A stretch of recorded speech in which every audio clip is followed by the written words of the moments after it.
Okay, so the computer did not crash. We're in good shape. The Scott on the power bar. Okay, so ladies and gentlemen, here we see a count in the number of minutes since the survey was issued until which it got answered. Okay. A lot more than I expected. And we could, show it for the top 200 and see it. Similarly, we'll actually see that they get increasingly sparse as we go out, right? Well, I mean, it also looks like you cancel it after an hour.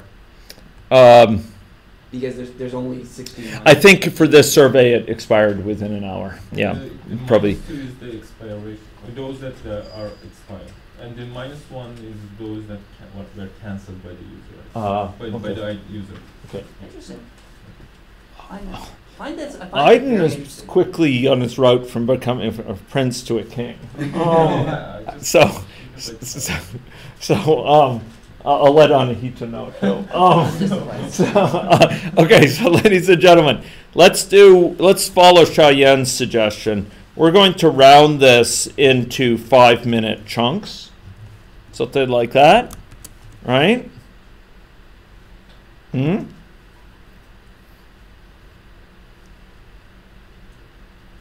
Oh, okay. So what? Of course. What happened?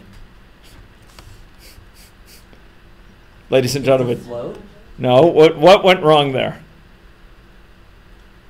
Nothing seemed to have changed. Why not? Look at what I did. Oh, in the order by. I did it in order by. You need to do it by an ad. Yeah. Now, but not only that, I need to actually all right. sort of go and change this to probably to be some new heading. So we could say foo here. I wouldn't know what foo is. Oh no. Okay. I think the heading's going to be this quoted thing, but I'll just copy it from there. Boom. Here we go. Boom. Here we go. Round. Right? We're going to copy this. And then we will do order by this thing. Boom. It's got to be quoted here. Here we are. I just copied the name. Okay, here we go. Boom. Okay. Okay, so you could see most of them were answered within 5 minutes, and then successively fewer. Except that you're counting everything that was canceled in there. Correct. Good call. So you need to filter. Excellent. Filter. Yes. No. In fact, where does the filter have to go? The filter has to go before you. Have to go before grouping. Yeah. Okay. I think there's a hooky group today. Okay, so we're going to filter by duration greater than or equal to 0, right? Yeah. Good call, Scott. That's great. Okay, here we go. It looks much more reasonable. Good. Still, most were answered within the first 5 minutes. And then, that's a very different distribution. Indeed. Okay. So we've been, when it comes to surveys, we've elicited some useful information, but there's a lot of information that beckons us, and really, the truth is we've been playing in the shallows here. What's in this RESPs? What lies within? Let's go explore this, okay? That was gathered by the survey. Yeah, and some more interesting things like the GPS location at the time it was answered and so on. It's actually embedded in there too, it turns out. Yeah, it especially depends that. The timing it took to answer each successive question is in there. Sort of how long it took to answer this question or that one. Yeah. Yeah, okay, so ladies and gentlemen, let's do the following. We're going to start to probe this, okay? So DF survey responses, and which is the survey we've been using, 242? Yes. Okay, DF survey responses. Maybe what we'll do is now we're going to go to survey 155, which is an air quality. Is it air quality? Sorry. Survey ID. Okay. Sorry. Yeah, 242 we'll stick with, sir. Okay, survey ID. Survey ID triple equals. That's for columns, ladies and gentlemen. Checking if it's a survey ID equals 242. This is what we've been doing, right? Dot filter. And I think all of these may have, well, how do if we wanted to check which subsurveys were there for survey ID 242? How do we check what subsurveys there were? What could we do?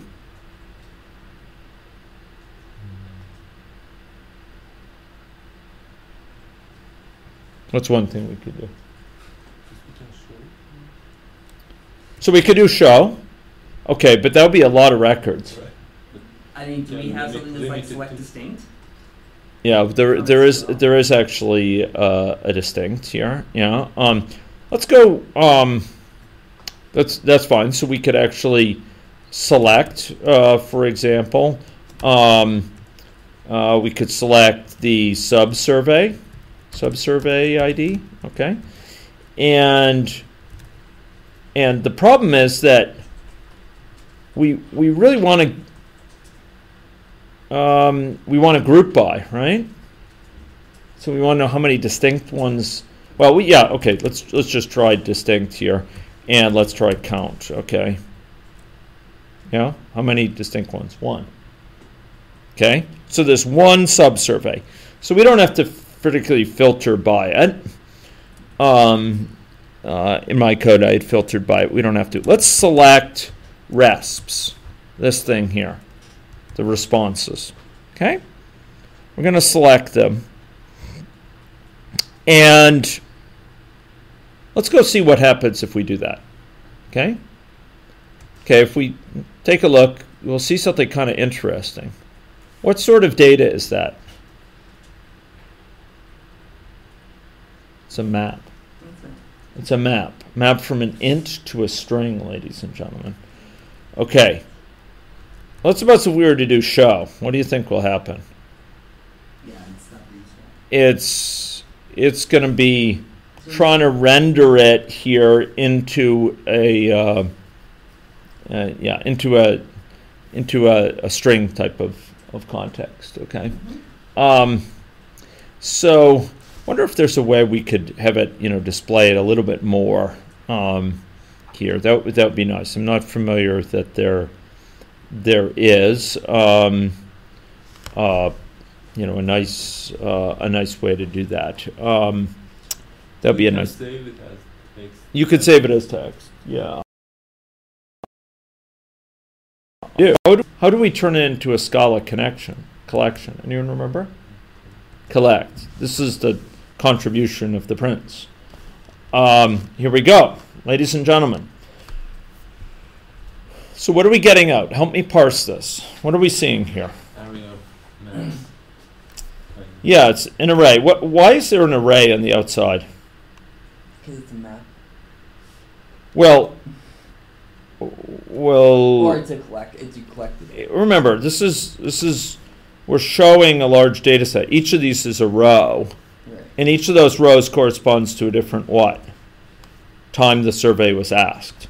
So this is an array, and each of these maps in here,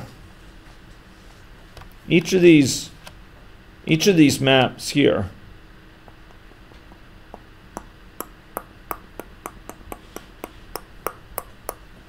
all the way down to here, I think. Yes. It's just one map. Oh, and in fact, it's from this whole thing here. And here's another map, right? Remember, this is just, now we're looking at an array of rows, right? Here. This is one row. Sorry, I'm getting memo field flashbacks. We could do a head. Here's the first item in it. We're in Scala land here, not La La Land.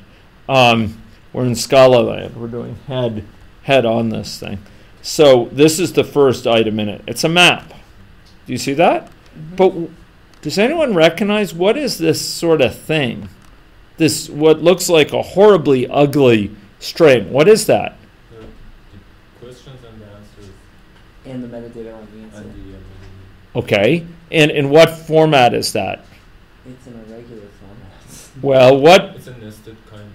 It's a nested structure, and this is something that is used extraordinarily widely on the web, and its name is what? JSON. This is JSON. This is also a JSON, some JSON information here. So, ladies and gentlemen. Show it to me. There are lots of online. Yeah, processes. good point. There's lots of these things. So if I were to go over and I were to go like this, in fact, I even have over here, if I'm not mistaken, somewhere in here, JSON editor online. Here we go, and you know, I could put this in here, and here's here's sort of the parsing of it, right? So this is that little bit that I got from here. So this is a particular question, and here was the information about the answer to the. This is information about the particular question. Here's the response to the question. What is this? So I tell you, this is for a particular question that was asked on this instance of a survey. So remember, each of these items is a response a person made to a survey. Each time they responded, in general, to more than one question. Here they responded to two questions, question 1 and question 3. And question 4. Is there a question 4 too? Question 4, indeed. So I'm looking at the response. I'm looking at the data on a single question here. So what was the question content? Well, what sort of physical activity are you engaged? So it encodes the question, and then the response to it encodes the time of the response. Almost a year ago, I was jogging and running, and it was answer ID 3, and it was a single choice question. It was the version 1. Does the survey switch the order of the answers? Sorry? Is the survey actually switching the order of the question of the answers? No. Then that's redundant information. It is redundant. You mean about which ID it is? Yes. Yeah, it's just it's stored so you can easily look it up or what have you.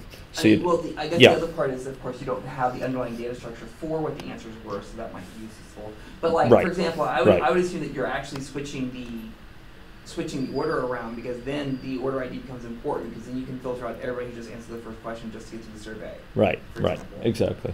Yeah, no, but it leaves open the possibility later of doing that, randomizing. Right. Okay, we're going to go to another one. This is the response to question 3 on the survey. Here we go.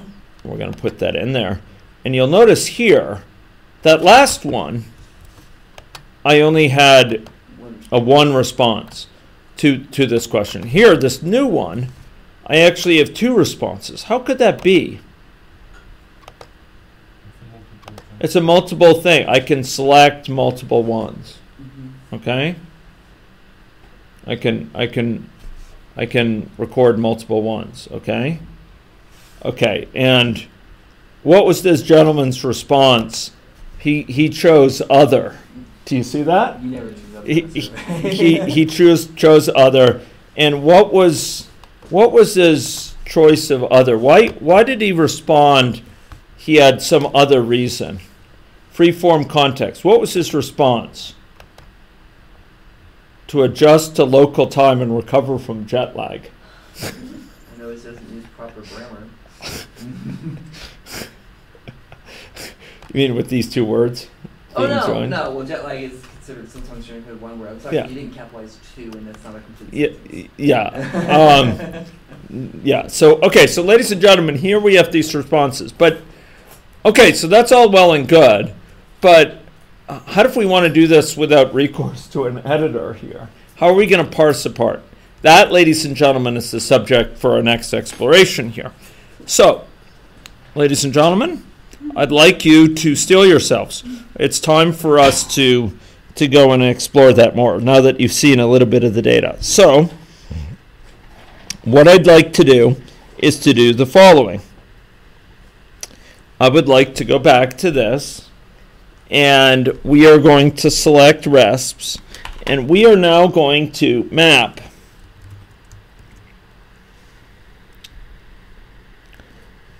each row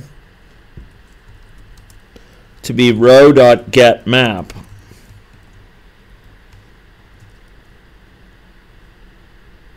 Okay. And here we're going to get within that row the field index called RESPs. Okay. So let's go look at this here. Within this row here, so we're going to be selecting this RESPs column. We're going to get the RESPs column here, okay? Get map row dot field index RESPs. So it's mapping that inside. No, we're just we're getting the map. We're getting this map here that's associated with the RESPs column. But this is not the outer side map. Mm-hmm. Well, here it's the map associated with each row. Okay, so I'll go back and try to explain this in just a bit. So I'm going to do this, and I'm going to do get or else one NA show. Okay. So we'll come back and explain this, okay? And I'll come back and show it in greater detail. Let's just walk through what's going on here, step by step. So the first thing that's going on here is that we are getting all things for the survey ID. Okay, this is we're getting all the rows associated with the survey ID. Okay, now this is a lot of stuff, and in fact, if we were to look at the print schema, we'd have all these things here. This next thing is going to select what? Just the RESPs. Just the RESPs column. And if I print schema on that, what will I see? Just RESPs here, right? But if I show it, then I'll see this sort of stuff, right? And now, having done that, each of those rows will have one thing in it, one column in it. What would that column be called? So what I'm saying is that each of these rows has one column in it. What's that column called? RESPs. So what I'm doing here is I'm going within that row and getting the RESPs column. That's the only column there is. And I'm getting the first item within RESPs. What is the first item within RESPs? Well, it's the first item, ladies and gentlemen, in this map. So for each row, you are getting the first question. That's correct. Yes. The answer to the first question. That's right. Okay. Okay, great. At least I think it's great. Okay, so here we go. So it's actually not the answer. I'm getting the first question information. Yeah, it's not just the answer. I'm getting all of this stuff, which includes the answer in this RESP, but also includes the question. Do you see that? So here's the question itself. In what sort of physical activity are you currently engaged? And here's the answer to it, is the latter part of it. So I got the whole bundle, the whole shebang. So how would you calculate how long it took to get to answer the first question? Well, we'd have to parse this internal thing, which we will be doing. Okay, and then you have to refer back to the total records when they first when they started it. Correct. Yeah. Okay. So, ladies and gentlemen, so that's a good start, and we could collect if we want to see these in a more fulsome way.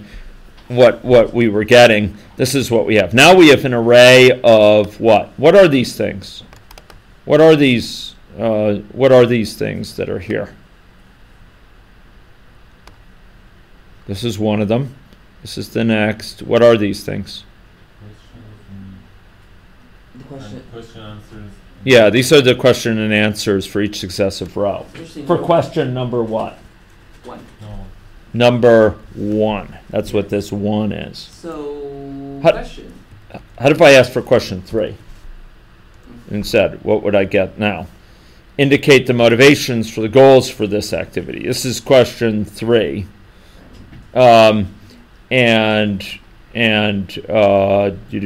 Multiple choice. Here we are. This is question and answers to it.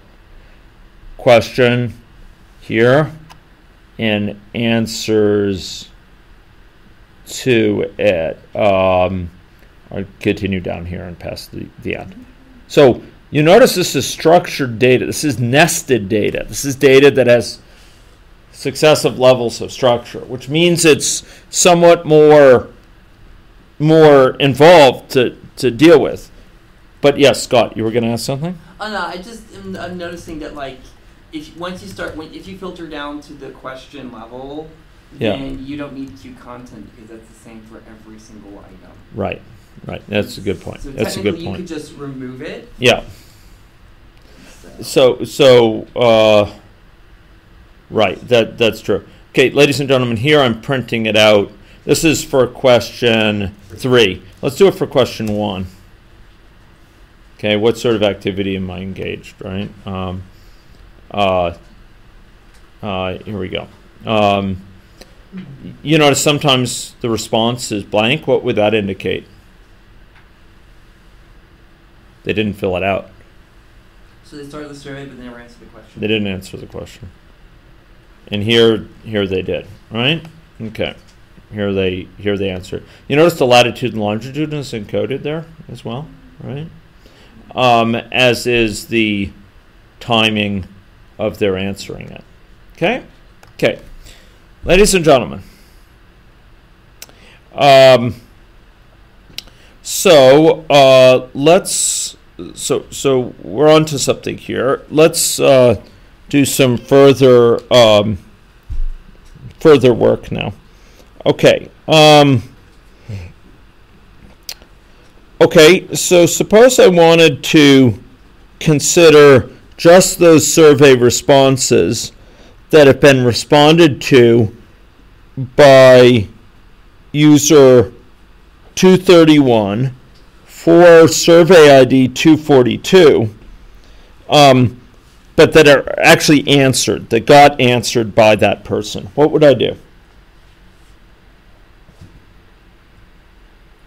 I want to find those for user 231, basically the set of all of these where that user responded to a survey, so answered a survey for survey ID 242, and again it's only for user 231. What do I do here? Well, we could just filter by the user ID, right? User ID, and what do I put? Triple equals 231. Good. And then what do I do? Then you want to filter out everything where you didn't answer. Right. And so I would like to have filter duration greater than 0. Sure. Okay. Here we go. Okay. Let's do a count first. 42 of them. 42. Okay. Okay. Okay. So that's good. So suppose I wanted to now. Okay. Great. Great. Okay. Suppose I wanted to now group by whether or not they were responded to or not. So I wanted to figure out, okay, how many times did they respond to something or did they not?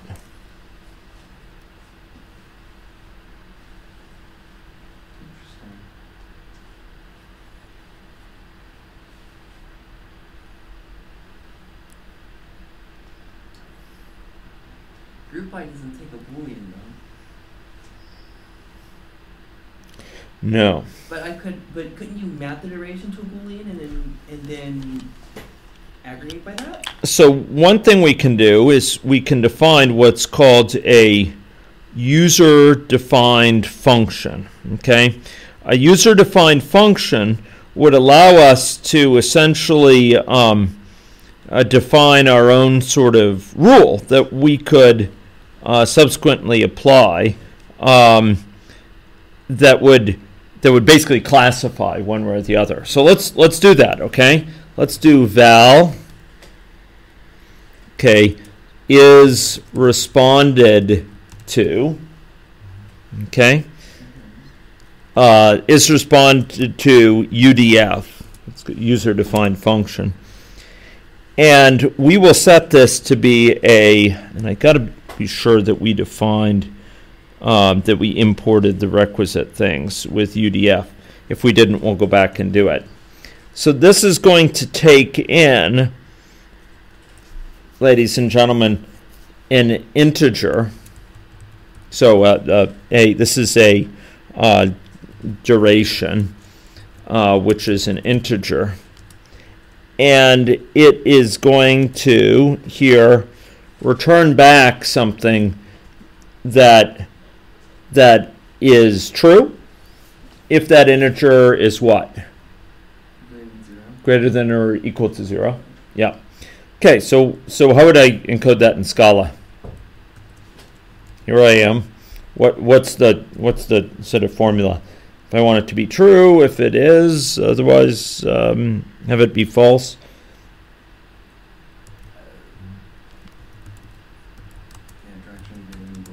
Okay. Okay. Oh, okay. Mumble. Okay. That's. Oh, I think. Okay, we shouldn't need to do that. So why? Oh. Yes, okay, I think.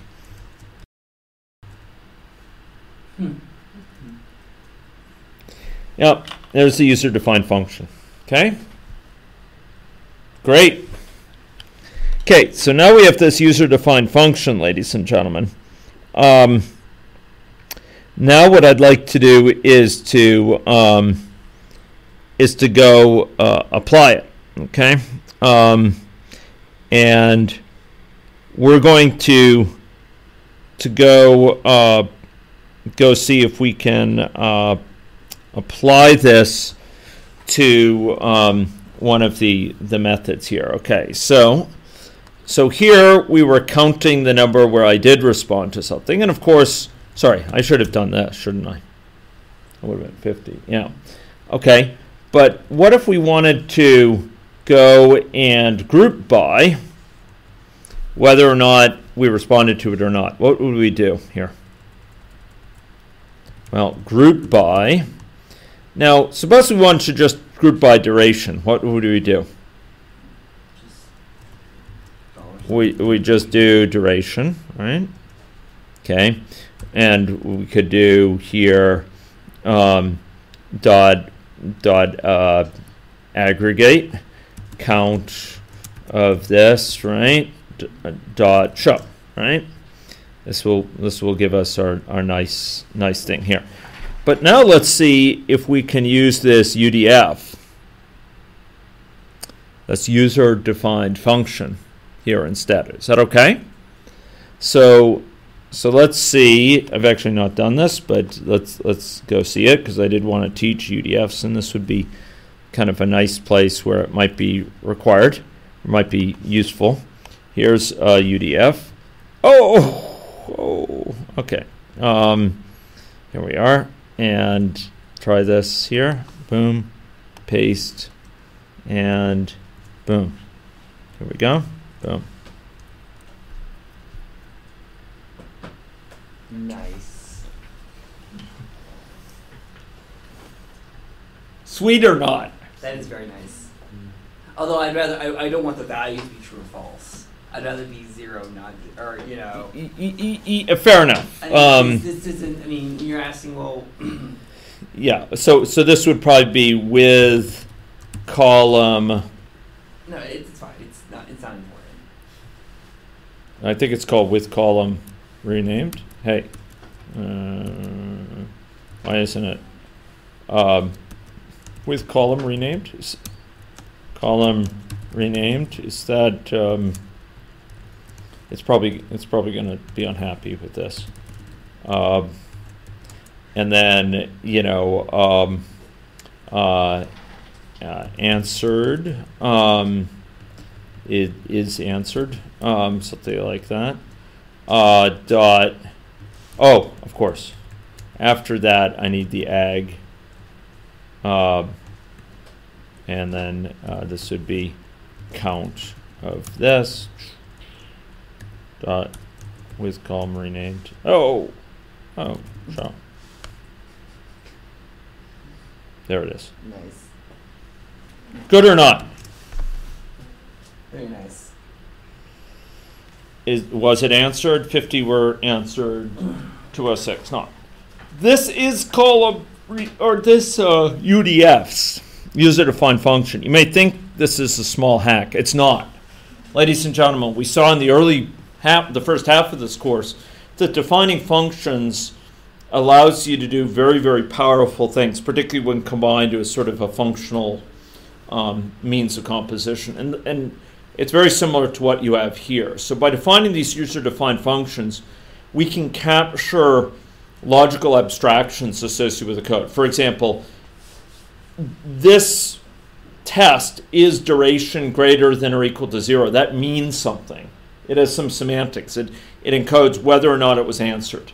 And rather than scattering those conditions all through our code, greater than or equal to 0 in some mysterious way, we can actually wrap it up in a function that knows how to determine that.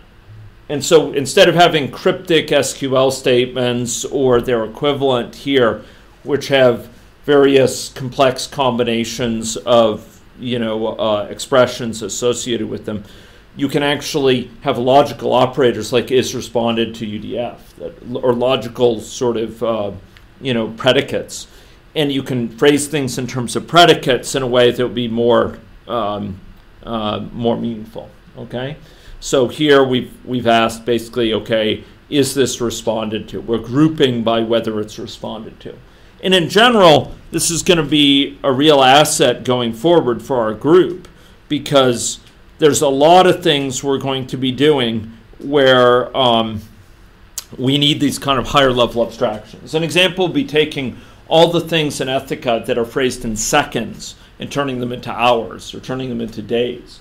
Just doing that simple conversion instead of littering your expressions here, computing these things with these increasingly Byzantine kind of expressions, we can just use logical functions that we create, and we'll have a library that we build up over time, I'm hoping, which we can share with each other that will capture a lot of common needs.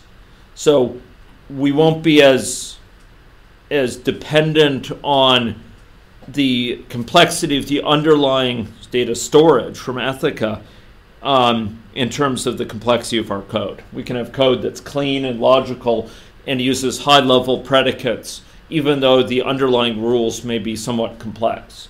We can use UDFs, user-defined functions, to capture them. So what did we do there? We basically we called this so-called UDF, and a UDF basically says turn the function that's passed into it into a user-defined function. So this is a function that knows how to turn an integer into a Boolean, and we called it this. And what it did is it lifted it automatically, likely in a monadic way. It lifted it to operate on, what is this thing? This is a column.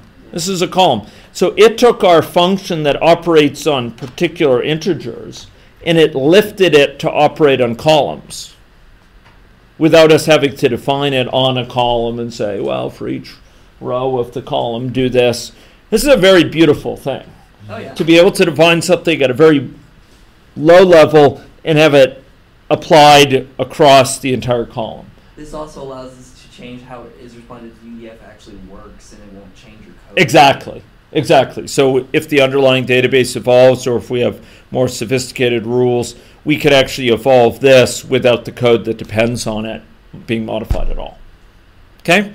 So ladies and gentlemen, UDFs, user-defined functions, provide a big step forward for us to be able to create modular code for operating on surveys. Now,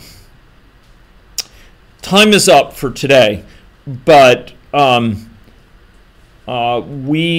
it bears noting that we haven't penetrated yet to the full depth of what we need to for these questions. We've gone a fair distance, but we haven't yet penetrated the responses.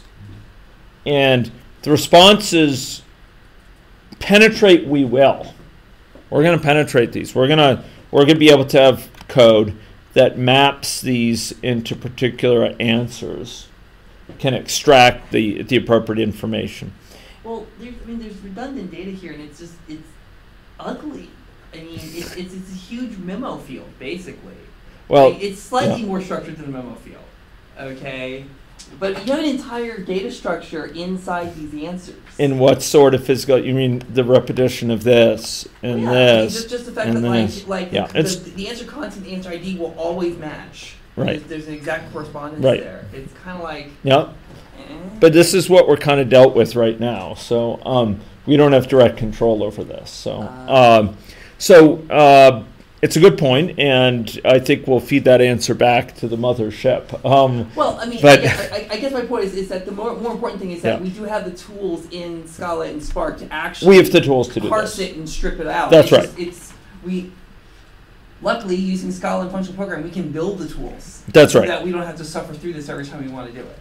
That's right. So what's going to happen is, and I spent basically last Saturday, teasing these things out. We're going to be able to go parse out all these answers into, either for multiple choice an array or into, particular specific answers that we will store in Scala and be able to manipulate. I know what I want to do. What's that? I want to create a decision tree on the surveys. Oh, that's interesting.